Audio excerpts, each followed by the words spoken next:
السلام عليكم ورحمة الله وبركاته. اليوم راح نسوي كليجة عراقية، وما راح نخليها إضافات اللي هسه تنضاف بالكليجة. راح نسويها تقريبا شبه رملية، مو رملية كلش ما بيكم تلزمونها، شبه رملية. وما راح نسويها قطنية. القطنية تصير للفطاير، هي الكليجة لازم شوية تصير مثل الرمل من تاكلوها أو شبيهة إلها، مو كلش رملية ما يعني تتكسر بالصينية، لا. هنا أنا الحوايج الكليجة هي حبة حلوة وحبة سودة شوية أقل من عنده، والهيل أكثرهم. راح ندقه، طبعا أنا دقه ما أطحنه، أحسن الزيوت الطبيعية تطير من راح أطحنه، وبعدين أوخر هاي القشور من عنده وأكمل طحن. أطحنه كل زين. طبعا ريحة المطبخ عطت من هاي الريحة، الحوايج مالت الكليجة ريحتها كلش قوية وحلوة. زين، وتقدرون إذا ما عندكم هاي الحبة الحلوة حبة السوداء ولا تحط بس هيل كلش طبيعي، بس إذا عندكم حبة حلوة يكون أفضل، حبة حلوة تنطيها نكهة كلش حلوة. أنا راح أسوي تقريبا كيلوين إلا طحين. بس أنتم تحطون كل 3 قلاصات طحين مسطح، طبعا ما تدشونه بإيدكم القلاص، لا، هو والهواء مالته. ونخلي قلاص من الدهن، نخلي خاشوقة خمرة وخاشوقة كمبودر صغيرة. استخدمت دهن الدار، تستخدموا دهن الدار أو جنة.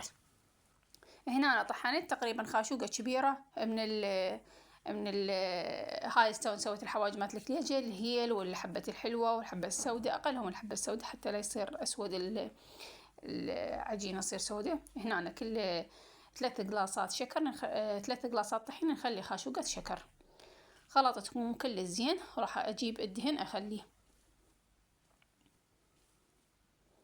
الدهن لازم ما نموعه كلش، إذا موعناه كلش وصار مثل الزيت راح تصير عندنا العجينة سمرة، لازم مجرد بس شوية نقدر نتحكم بيه مثل ما شفتوه بالفيديو. هنا أنا هسه جاي أخلطه كل زين. هسه راح تشوفون العجينة شلون تصير، العجينة تصير رمل مثل ما جاي تشاهدونها، تصير رمل، يعني حتى من نلزمها يعني تلزم، يعني مو بس طحين، يعني شكلها رملية. هاي جاي تشوفونها بالفيديو.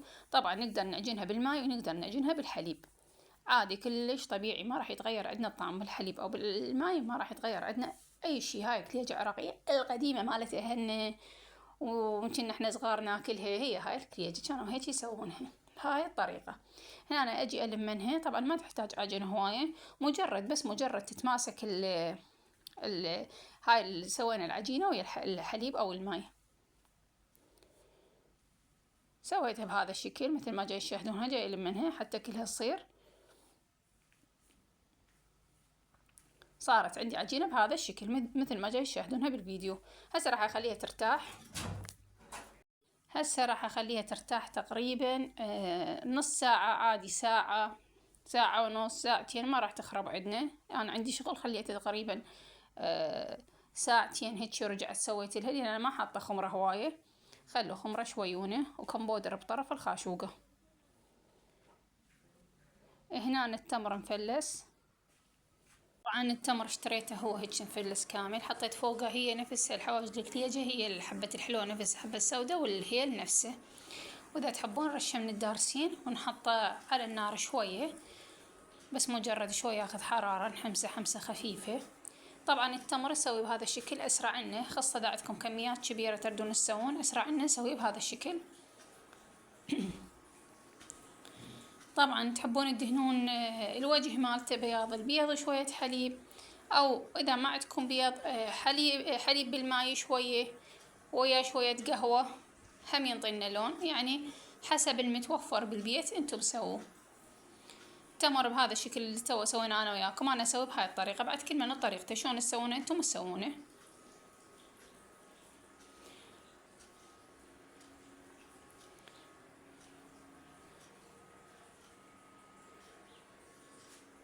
طبعا اذا وصلتوا لهنا عجبكم الفيديو حطوا لي لايك، اشتركوا بقناتي وفعل الجرس، مو بس تشتركون حتى يطلع لكم الفيديو اللي اسوي من يعني الفيديو اللي يجي همينه يطلع لكم.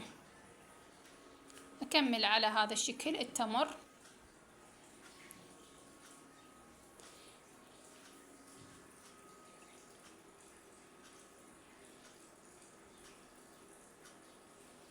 اكتبوا لي سويتوا كليجة بعدكم ما سويتوا، داخلين الفيديو انتم مسوين مكملين لو ما مسوين.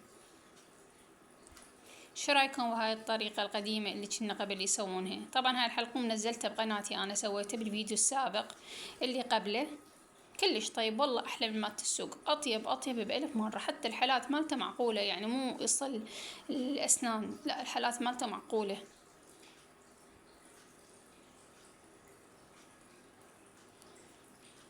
يعني صح هو رخيص بالسوق، بس بالبيت انظف واطيب، ويعني حلو الانسان يسوي شي بايده. اسوي هسه بهذا الشكل، حطيت فوقه شوية زيت ومرتب ايدي حتى اقدر اتحكم بيه براحتي. هسه راح اسوي شكل التمر، اسوي كله قصيته نفس الشكل حتى من يردون ياكلونه يعرفونه. وشكل الحلقوم راح اسويه كله بهذا الشكل. راح اسوي شلون الورقة، يعني ورقة الشجر.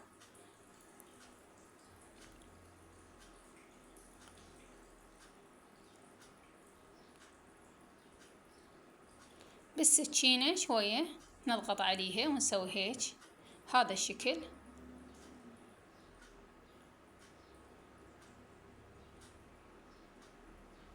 صار عندنا بهذا الشكل. راح اكمل كل الكمية بهذا الشكل واروح اشوف ان الباقيات الصواني صفى بيهم الدهر. هسه هنا أنا بعدني ما حطيتهم هذنه، كملت هاي الصينية حطيتها بالفرن بس بعدها. هنا أنا بدت تستوي، راح اروح اسوي باقي الصواني. راح اسوي صينية من الجوز المبروش الخشن، وحطيت وياه شكر، وخليت وياه نفس الحوايج الكليجة، الهيل والحبة الحلوة والحبة السوداء مطحون كله سوى اللي حطيته بالعجينة نفسه حطيته فوقه. طبعا راح تطلع لكم فتات بحلقكم هاي الطريقة. لا تحطون، انا الشيرة مرة جربتها انطت رطوبة بداخل الكليجة، انطت رطوبة، فما احطن الشيرة، احطن الشكر. انا الشكر كلش طيب وتطلع شلون عبالك رملية بداخلها. اذا جربتوها بهاي الطريقة اكيد انا متأكدة 1000000% راح تعجبكم. انا بالبيت صح اسوي تمر وصح اسوي ام الحلقوم، بس هم ياكلون ام الجوز. اسوي ام الحلقوم ام التمر، اقول خاف يجينا احد، اكو ناس يعني ما تحب الا ام التمر، ف اسويها. وكل عام وانتم بألف خير يا رب، وإن شاء الله صيام مقبول. كملت بهذا الشكل، وعندي هاي دبات الروبة غاسلتهن ونظيفات حطيتها بيهن، وراح أخليه بالمجمدة لو يظل سنة كاملة وطلعي من المجمدة ما عليه أي شي. هذا شكل النهائي، أتمنى نال إعجابكم. هاي أم الجوز شوفوا بداخلها ماكو أي رطوبة.